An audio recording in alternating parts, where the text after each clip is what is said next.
Hello and welcome to Roving Report, a program that brings news, views and analysis of what's happening and what's changing in Northeast and its adjoining areas. I'm your host Ronia Karam. The highlights of today's program are: despite stoning, freight trucks crossed the hurdle of blockade in Manipur.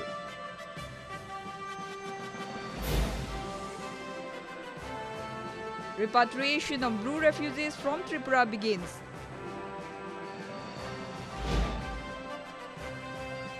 And government-run schemes, a boon for Medisifema village in Nagaland.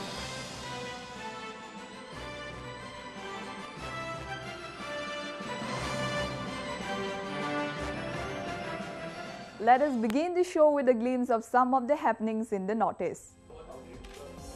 Union Home Minister P. Chidambaram toughened New Delhi's stand on countering insurgency in Assam when he said security offences would continue in full steam until rebel groups lay down arms and sit for peace talks. He held separate meetings with Assam Chief Minister Tarun Gogoi, besides chairing a meeting of the Unified Command Headquarters with top brass of the army and paramilitary outfits and also the police and officials of the state administration. The security forces have been instructed to continue to implement the policy that has been in force for some time now. Insurgency has no place. An insurgent must therefore lay down arms and surrender. Otherwise, the security forces will act against the insurgents.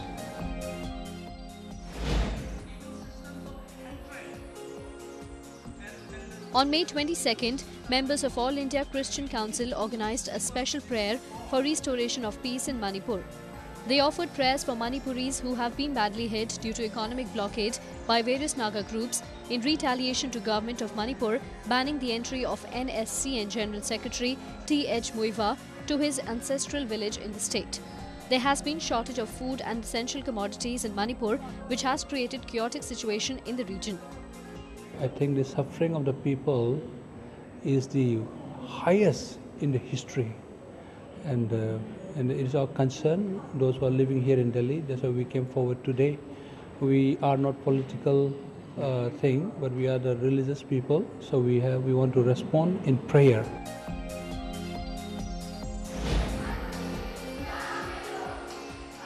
On the eve of Ekta Divas in Agartala, 400 school students in different Indian dresses sang patriotic songs in 21 languages at the Don Bosco School. The event was aimed at promoting unity among people and familiarizing students with cultures and traditions of other regions. The competition was a part of year-long celebration to mark the 150th birth anniversary of Nobel laureate Rabindranath Tagore. We are singing this to show the unity that our country has. We know that there are many different languages, different castes in the country, but we all live together.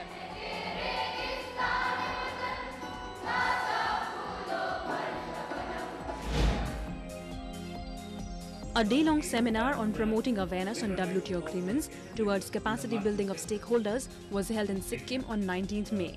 It was organized by the Center for WTO Studies, New Delhi, Federation of Association of Cottage and Small Industries and Federation of Indian Chamber of Commerce and Industry, in collaboration with the State Commerce and Industries Department, Government of India.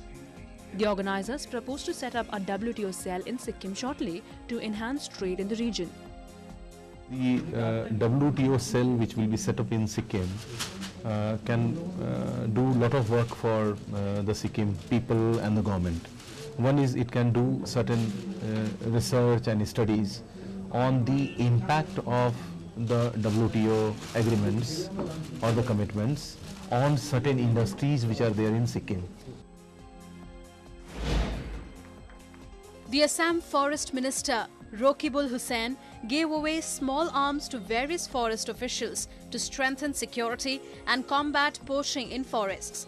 5 bikes were also given, which will enable better patrolling of the forests. Poachers है उन लोगों को हम एक message देना चाहते हैं कि हम लोग का पास अभी सफिशिएंट आर्म्स से हम लोग किसी को नहीं छोड़ेंगे.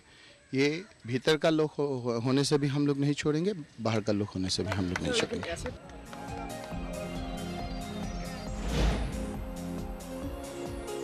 Priyanka Das, an Assamese student in Delhi, secured 95% in CBSE science examination. She wants to pursue a career in science. I have a huge interest in science, so when I grow up, I intend to use my ability in science to create stuff so that I can contribute back to society. It's not like I want to grow up and just join a job to earn money.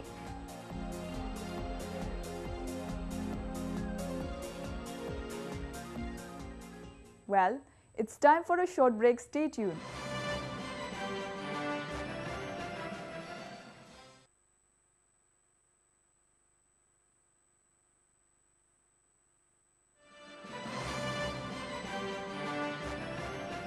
Welcome back to Roving Report.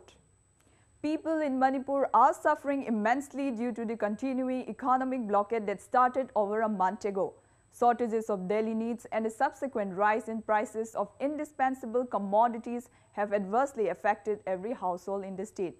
Let us meet some families hit hard by the prevailing chaotic situation in the state. Lives seem bleak for the Nongmai Tham family of Kakwa, Noor and Lekai, Imphal. Their miseries are due to the sudden price upsurge of all the essential commodities after the enforcement of the economic blockade by certain Naga groups along the National Highway 53 and National Highway 39, the lifeline of the state. Inaubi, the daughter-in-law of the family, is using wood to cook as they are not able to afford cooking gas, which is being sold at over ₹1,000 per cylinder. Scarcity and drastic rise of petrol price has also compelled them to commute by bicycles. Consequent to the shortage of petroleum products, all the vehicles in their neighborhood are lying idle.